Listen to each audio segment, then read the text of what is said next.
도가정 여러분 안녕하십니까? 샘토지기 김덕기 목사입니다.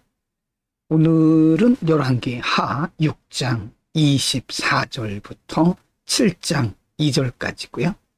오늘 본문 말씀은 아람의 군대가 사마리아 성을 포위했을 때 베나닷이라고 하는 아람 왕이 군사들을 이끌고 와서 북왕국 이스라엘의 수도인 사마리아를 포위하고 이제 북왕국 이스라엘이 곤경에 처해 있을 때 일어났던 일을 기록을 하고 있습니다. 6장 24절부터 33절까지입니다. 24절. 이후에 아람 왕 베나닷이 그 온 군대를 모아 올라와서 사마리아를 에워싸니 25절 아람 사람이 사마리아를 에워싸므로 성중이 크게 줄여서 나귀머리 하나에 은 80세겔이요 합분태 4분의 1값에 은 5세겔이라. 26절 이스라엘 왕이 성 위로 통과할 때에 한 여인이 외쳐가로되 나의 주 왕이여 도우소서.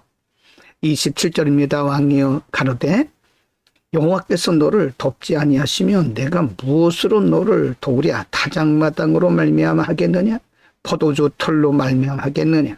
28절 또 가로되 무슨 일이냐? 여인이 대답하되 이 여인이 내게 이르기를 내 아들을 내라. 우리가 오늘날 먹고 내일은 내 아들을 먹자 하매 29절 우리가 드디어 내 아들을 삶아 먹었더니 이튿날에 내가 이르되 내 아들을 내라. 우리가 먹으리라 하나 저가 그 아들을 숨겼나이다. 30절 왕이 그 여인의 말을 듣고 자기 옷을 찌르리나 저가 성 위로 지나갈 때에 백성이 본즉 그 속살에 굵은 배를 입었더라. 31절 왕이 가로되 사밧의 아들 엘리사의 머리가 오늘날 그 몸에 붙어 있으면 하나님이 내게 포로의 벌을 내리실지로다 하니라. 32절입니다. 그때 엘리사가 그 집에 앉았고 장로들이 저와 함께 앉았는데 왕이 자기 처소에서 사람을 보내었더니 그 사자가 이르기 전에 엘리사가 장로들에게 이르되 너희는 이 살인한 자의 자식이 내 머리를 취하려고 사람을 보내는 것을 보느냐? 너희는 보다가 사자가 오거든 문을 닫고 문 안에 들이지 말라. 그 주인의 발소리가 그 뒤에서 나지 아니하느냐 하고 33절 무리와 말씀할 때에 그 사자가 이르니라. 왕이 가로되 이 재앙이 여호와께로부터 나왔으니 이제 더 어찌 기다리리요. 이스라엘은 지금 국가적 위기에 봉착해 있습니다.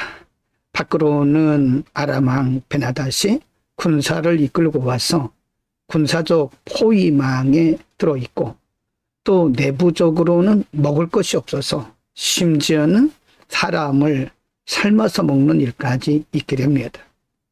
여기에다가 왕은 자신들의 잘못을 인정하지 않고 오히려 엘리사를 죽이려고 하는 참으로 악한 모습을 볼 수가 있습니다.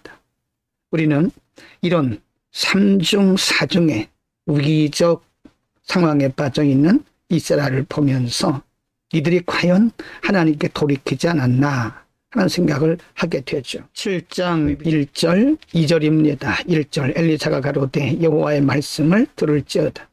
여호와께서 가라사대 내일 이맘때에 사마리아 성문에서 구운 가루 한 스아에 한 세겔을 하고 보리 두 스아에 한 세겔을 하리라 하셨느니라.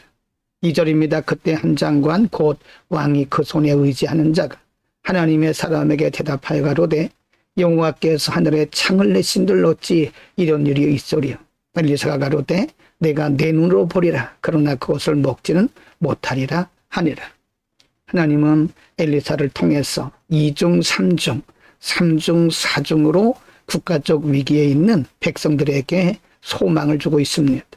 하나님을 떠난 이스라엘 백성들은 도무지 소망을 갖지 못했지만 하나님의 사람 엘리사를 통해서 하나님은 여전히 그들과 함께 하신다는 사실을 보여주고 있는 거죠. 오늘은 북왕국 이스라엘이 국가적 위기, 군사적으로, 경제적으로, 외적으로, 내적으로 위기에 봉착해 있을 때 그들이 어떻게 반응했는가에 대해서 상고를 했습니다.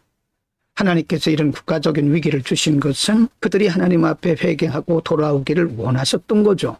그러나 이스라엘 백성들은 오히려 엘리사를 곤경에 처하게 하고 오히려 하나님 앞에 돌아오지 않는 모습을 볼 수 있습니다. 시대가 악하면 이렇게 되는 겁니다. 그러나 그럼에도 불구하고 하나님은 엘리사를 통해서 그들에게 여전히 일하고 계신다는 사실을 보여주셨습니다. 이것이 하나님의 기다림이시죠. 하나님의 긍휼이기도 합니다.